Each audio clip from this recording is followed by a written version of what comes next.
e que buscava ter comunhão com Deus, mesmo vivendo em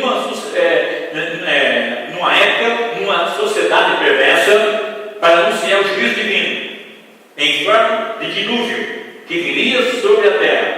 Noé trabalhou na construção da arca e pregou a verdade durante 120 anos. Todos tiveram oportunidade e tempo para se arrepender dos seus pecados, mas ninguém deu crédito à pregação de Noé. Isaías 53 diz o seguinte: quem deu crédito à nossa pregação? A quem foi manifestado o braço do Senhor? Porque nem todos dão crédito na pregação da palavra, né? Somente ele e sua família e os animais foram salvos das águas do dilúvio.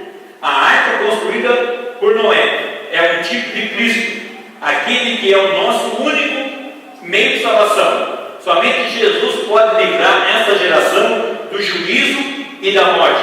1 Pedro 3, 20, 21. Por favor, pastor Regis, lê para mim. 1 Pedro 3, 20, 21. 1 Pedro 3, 20, 21. Amém? Aonde nós vamos encontrar Pedro falando que Jesus é a nossa salvação, Ele é a nossa arca. Amém? Aleluia. 1 Pedro, finalzinho da Bíblia, 1 Pedro 3, 20, 21. Qualquer coisa joga ali no telão aí, o Diego, também facilita bastante também aí. Aqueles que eu mandar ler, pode até ler, mas se jogar no telão. Amém?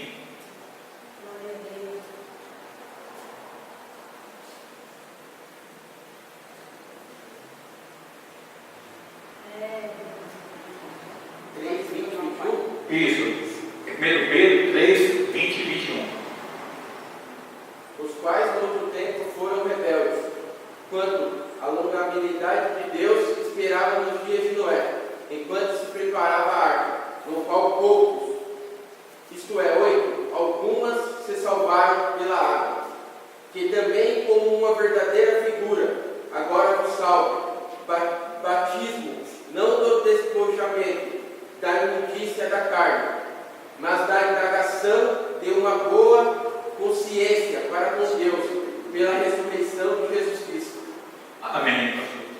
Amém? Então está aí. Só 8 almas se converteram. Tempo na arca. Hoje, a arca é Jesus. Amém? Eles resistindo sistematicamente ao Espírito de Deus, o mundo de lamento depravou-se, irresistível, totalmente. E a apostasia agora era universal. Adultos, jovens, crianças, todos corrompidos. Por isso o Senhor anuncia um juízo também universal. O dilúvio em meio àquela geração sobressaía a justiça de Noé. Divinamente alertado, o patriarca constrói uma arca, na qual sobrevive com a sua família. A grande inundação, o mesmo desafio cabe hoje. A igreja do Senhor, se for um lado, cabe-nos proclamar o Evangelho a Deus que é o fim da terra. Por outro lado, devemos preservar o nosso lar em meio a uma sociedade que jaza no maligno. Irmãos, Noé se preocupou com a família dele. Hoje é o culto da família, mas estamos aqui na escola dominical. Aleluia! Estamos estudando escola bíblica dominical. Você tem que aprender a salvar a sua família. É muito bom ganhar almas para Jesus, ganhar outras pessoas para Jesus, mas como que fica a tua família? Como que fica a tua família? Você tem que pensar na sua família, porque você vai prestar conta para Deus naquele dia, pela família que Deus te deu, pela esposa que Deus te deu, pelos filhos que Deus te deu, pelas noras que Deus te deu, pelos genros que Deus te deu, pelos netos que Deus te deu. Deus vai requerer de você, e de você, e de você, e de você. E de mim agora também. Deus, você entendeu o que eu estou dizendo? Temos que nos preocupar com a nossa família. Temos que orar, falar do amor de Deus, para que a nossa família seja salva. A arca foi construída.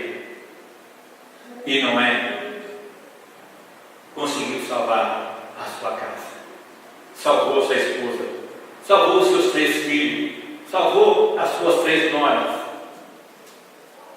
E nós estamos pregando para a nossa família? Estamos dando bom testemunho para nossos filhos?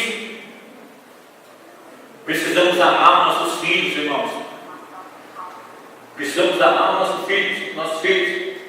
Precisamos amar a nossa esposa. Precisamos amar o nosso pai, a nossa mãe. Temos que respeitar os nossos filhos. Temos que respeitar os nossos pais. Amém? Para que através do nosso testemunho os filhos se convertam. Através do nosso testemunho a esposa se converta. Através do nosso testemunho as noras vão se converter. Os genros vão se converter. O sogro vai se converter. A sogra vai se converter. Através do nosso bom testemunho. Noé tem um bom testemunho numa geração perversa. No mundo corrompido. No mundo corrompido, Noé deu bom testemunho que ele era fiel a Deus. E que ele agradava a Deus, irmãos. Não existe, irmãos, não existe salvação sem obediência e sem sacrifício. Diga comigo, não existe salvação sem obediência e sem sacrifício. Então você não vai ser salvo, e nem você vai ser salvo, e nem você, se você não sacrificar. Sacrificar o que, apóstolo? A Bíblia diz que Deus não quer sacrifício. Deus não quer sacrifício de animais, mas Deus quer sacrifício do meu corpo, da minha santidade. Deus quer que eu santifique a minha vida, eu sacrifico a minha vida. Numa geração corrompida, numa geração que hoje tudo é legalizado, tudo é legal, tudo é liberal. Os jovens corrompidos na época de Noé, todo mundo corrompido, e Deus achou somente a família de Noé, porque Noé pregava, Noé ensinava os seus filhos. Então o que eu vejo hoje? Eu vejo hoje que falta aquilo que há muitos anos atrás a gente tinha na nossa igreja, a gente tinha na nossa família. Os filhos sentavam na mesa e só comia depois que o pai sentava na ponta da mesa e a mãe colocava comida para o pai, tá?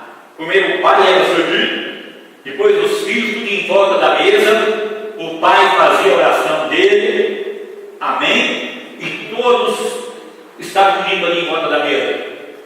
Hoje ninguém vê mais isso.